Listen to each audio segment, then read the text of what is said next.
My name's Sean Curry. I'm trying to reduce my waste, reduce my impact on the planet, reduce my footprint on the world. So I decided I wanted to see how long I could go without emptying my landfill bin. My previous best was 16 weeks, and to be honest, I found it really easy and didn't think much about it. It wasn't really more of a conscious choice. It was just seeing how long I could really go rather than just putting it out and chucking out rubbish willy-nilly and just not having much thought to what I was buying. So this time around, in the first week of 2019, I emptied my bin and decided, let's see if we can go the whole year or even half the year. Let's smash that 18 weeks. And got to 53 weeks and the thing was pretty full. And the funny thing about it was that during that time, during the first part of it, I wasn't adjusting my buying all that much. So I'd like to think that if from day dot to up until the 53 weeks, if I'd started to be really conscious about everything that I bought like I am now, I could probably stretch that out. So this year we're going to try to do 65 weeks and we'll see how close we can get to it. Who knows, we might go less, we might go more. I might throw some stuff out that can't be recycled, some household items, but we'll do our best. The way that I'm doing what I'm doing is basically, it all starts from things that I might need, products that I might need, where I go about getting those products from, how I use those products, whether I actually need those products, from the initial sourcing of those products to how they are actually used. I care about the planet a lot. I don't have kids, but I look at kids today and I think about the world that we're going to leave them.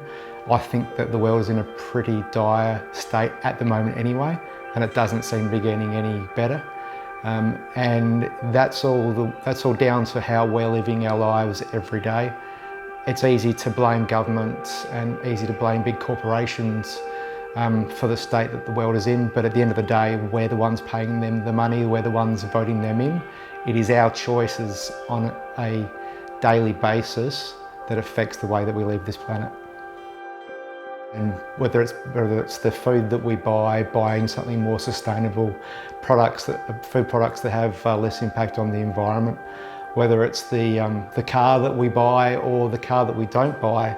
And what I mean by that is if we're going to buy a new car, buy something there's cars coming out now, a lot of the manufacturers are using recycled parts, things that are more eco-friendly. Whether it's someone that goes, I turn over a car every year because I just feel like it, because I'm in a financial situation where I can do that.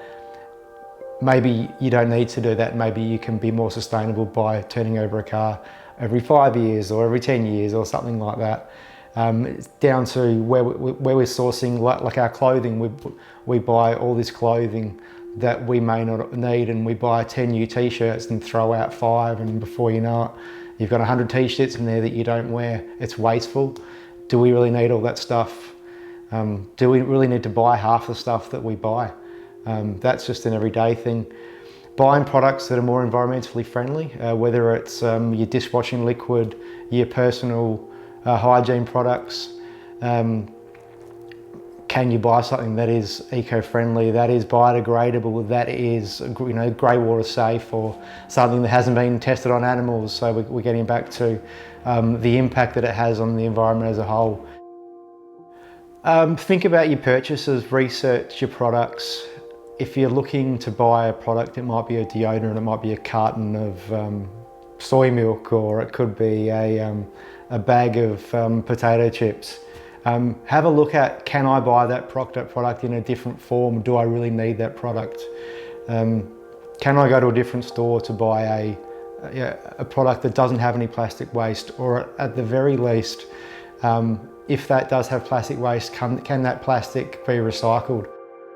Think about the way you want to leave the world for your kids or your grandkids, or if you don't have either one of them, for mankind in general. And just think about, we've only got so much time on this earth personally, there's only so many minutes in a day. Think about how you want to use that time and how your decisions influence what happens to mankind down the track. Do better than we've done. Really do take it on board. Don't listen to the naysayers and the older generations. And I'm in one of those older generations where someone like a Greta Thunberg, she'll get up and she'll say all this great stuff, and she has a million people threaten her, and people 3 times her age, and basically say this horrible stuff about her. Don't let that put you off. You're always going to have negative people. If there's something truly in your heart and you truly do believe something, like, say it as loud as you can, and don't worry about the naysayers. So even if you think that climate change isn't real, or that climate change is not man-made, worst case scenario is we're making the planet a nicer place. Why wouldn't you choose that?